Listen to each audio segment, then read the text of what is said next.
Mitchell Johnson তাকে বলা হয় শোয়েব আখতার পরবর্তী যুগের সবচেয়ে ভয়ঙ্কর পেসার। ব্যাটসম্যানদের ঘায়াল করার জন্য শুধু তার চেহারাটাই যথেষ্ট ছিল, মাথা বরাবর বাউন্সার কিংবা ব্যাটসম্যানদের উদ্দেশ্য করে স্লেজিং। জনসনের সবকিছুই ছিল ভয়ঙ্কর। অ্যাগ্রেশনকে শিল্পের পর্যায়ে পৌঁছে দিয়েছেন এই অজি পেসার। ব্যাটসম্যানদের জন্য জনসন কতটা আতঙ্কের ছিলেন একটা উদাহরণই তার প্রমাণ মেলে। 2013-14 অ্যাশেজ সিরিজে জনসনের ত্রাস সৃষ্টি করা বোলিং কয়েকজন ইংলিশ ক্রিকেটারের ক্যারিয়ারের বিদায় ঘণ্টা বাজিয়ে দিয়েছিল। জোনাথন ট্রট তো জনসনের বাউন্সে নাজেহাল হয়ে টিম ম্যানেজমেন্টের থেকে ছুটি চেয়ে নিয়েছিলেন। ট্রট ও ম্যাট প্রায়র ওই অ্যাশেজ থেকে দেশে ফেরার পর খুব বেশি ম্যাচ খেলেননি। সেই সিরিজের 3 ম্যাচ খেলেই অবসর নিয়েছিলেন ইংল্যান্ডের তারকা স্পিনার গ্রাইম সোয়ান। দেশে ফেরার পর কেভিন পিটারসেনের আন্তর্জাতিক ক্যারিয়ারও নির্বাসিত হয়ে যায়। বিখ্যাত সেই অ্যাশেজের 5 ম্যাচে মোট 37টি উইকেট নিয়েছিলেন জনসন। ব্যাটসম্যানদের ঘুম হারাম করার জন্য যা যা করণীয় সবই করেছিলেন। এছাড়া দক্ষিণ আফ্রিকার তারকা গ্রাইম স্মিথের ক্রিকেট ক্যারিয়ারে দুবার হাত ভেঙেছিল,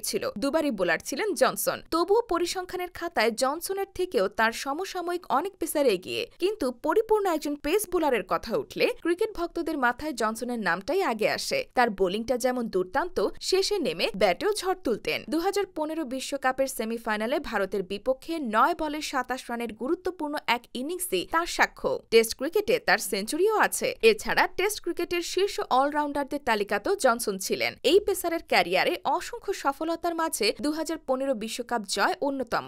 অস্ট্রেলিয়া ও নিউজিল্যান্ডে অনুষ্ঠিত ওই বিশ্বকাপে অজিদের ট্রফি জয়ে তার ভূমিকাও ছিল অসামান্য। বল হাতে নিয়েছিলেন 15টি উইকেট। সব মিলিয়ে অস্ট্রেলিয়ার হয়ে 135 ওয়ানডেতে মাত্র 25 গড়ে জনসনের শিকার 239 উইকেট। এছাড়া 73 টেস্টে নিয়েছেন 313 উইকেট। ব্যাট হাতে একটি সেঞ্চুরি ও 11টি 50 তো আছেই। অনবদ্য পারফরমেন্সের কারণে 2009 এবং 2014 দুবছর আইসিসির বর্ষসেরা ক্রিকেটারও নির্বাচিত হয়েছিলেন তিনি। মিচেল জনসনের জন্ম 1981 সালের 2 নভেম্বর অস্ট্রেলিয়ার কুইন্সল্যান্ডের টাউন্সভিলে। অস্ট্রেলিয়ার একসময়ের ত্রাস সৃষ্টিকারী এই ফাস্ট বোলার পুরো দস্তুর ক্রিকেটার হয়ে ওঠার আগে ভ্যান চালিয়ে জীবিকা নির্বাহ করেছেন। ভ্যান চালানোর পাশাপাশি টেনিস বলটাও হাতে তুলে নিয়েছিলেন। পরে এই ক্রিকেটই তার জীবন বদলে দেয়। মাত্র 17 বছর বয়সে তিনি বিখ্যাত ডেনিস লিলির চোখে পড়েন। লিলি জনসনকে নিয়ে তার সাবেক সতীর্থ রডনি মার্শের সাথে কথা বলেন। এরপর এই দুই গ্রেট তাকে নিয়ে আসেন অ্যাডিলেডে অস্ট্রেলিয়ান ক্রিকেট একাডেমিতে। এখানেই বিকশিত হয়ে ওঠেন জনসন। শুরুতেই কুইন্সল্যান্ডের হয়ে খেললেও পরে 2008 সালে চলে আসেন ওয়েস্টার্ন অস্ট্রেলিয়ায়। 2005 সালে ওয়ানডে এবং 2007 সালে টেস্ট অভিষেক হয় জনসনের।